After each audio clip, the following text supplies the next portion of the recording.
दुसरा अर्ज मी अपक्ष भरलेला होता। आता काय नेमकी भूमिका, कारण महायुतीतून सांगण्यात आलेलं आहे की जो उमेदवार महायुतीचा असेल त्यालाच मतदान करा असं आव्हान उमेदवारालाच मतदान करण्याची आदेश सूचना देण्यात आली नाही, अजून मी तर माझी निवडणूक लढण्याच्या निर्णयावर ठाम आहे।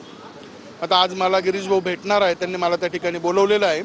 चर्चेनंतर ठरवू त्या ठिकाणी काय करायचं। परंतु प्रदेशाध्यक्षांनी असं सांगितलंय की जे अधिकृत उमेदवार आहेत त्यांनाच मतदान करावे, त्यांनी उमेदवारांची नावं सुद्धा वाचून दाखवली।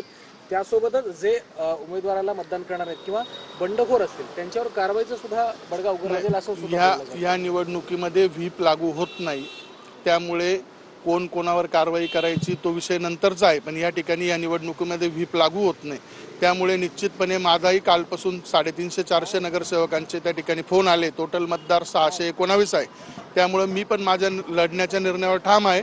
त्या ठिकाणी आज चर्चा अंती काय निर्णय घ्यायचा ते ठरवू। उद्या माघारीचा शेवटचा दिवस आहे। तुम्ही माहिती दिलेल्या उमेदवाराला विरोध करता? नाही, मला माझ्या पक्षाने मला शब्द दिलेला होता 1 वर्षापासून की ही निवडणूक या ठिकाणी आम्ही तुम्हाला तिकीट देऊ आणि तुम्हाला लढवू। शब्द पाळला नाही म्हणून ही भूमिका?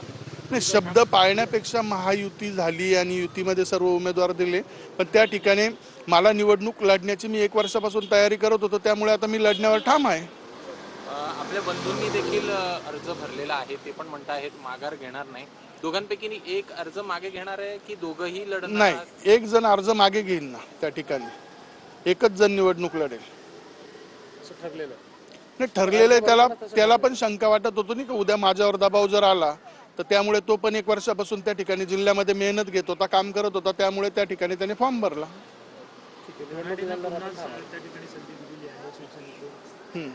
त्यांच्याकडून सुद्धा वेगळी नावं जी आहेत ती चर्चेली जातील, परंतु पुन्हा दराडेंना संधी त्या ठिकाणी त्याबद्दल काय? नाही, दराडेंनी गेल्या 8 वर्षात कुठलाही लोकांशी संपर्क पण ठेवलेला नाही। ते कुठे आलेही नाही, गेलेही नाही, निवडून गेले त्यानंतर ते त्यांनाच माहिती कुठे होते 8 वर्ष।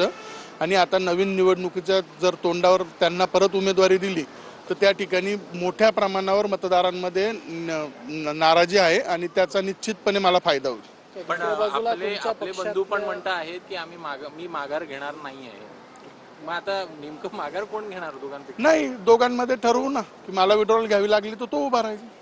परंतु आज सकाळी संजय राऊतांनी एक विधान केलं नाशिकमध्ये जाऊन की आमचा विरोध हा शिंदे सेनेला असणार आहे, त्यामुळे आणि मुळात तिथे ठाकरे सेनेचा उमेदवारच नाही, कुठेतरी ठाकरे गटाची सुद्धा तुम्हाला मदत आहे असं काही यामध्ये? निश्चितपणे कोणता गट असो किंवा पक्ष असो त्याच्याशी माझं काही घेणं देणं नाही, पण निश्चितपणे त्या ठिकाणी जे मतदार आहे सर्व पक्षीय ते निश्चितपणे मला मतदान करतील आणि त्या ठिकाणी साधारण 400-450 मतं एकतर्फी मला मिळतील।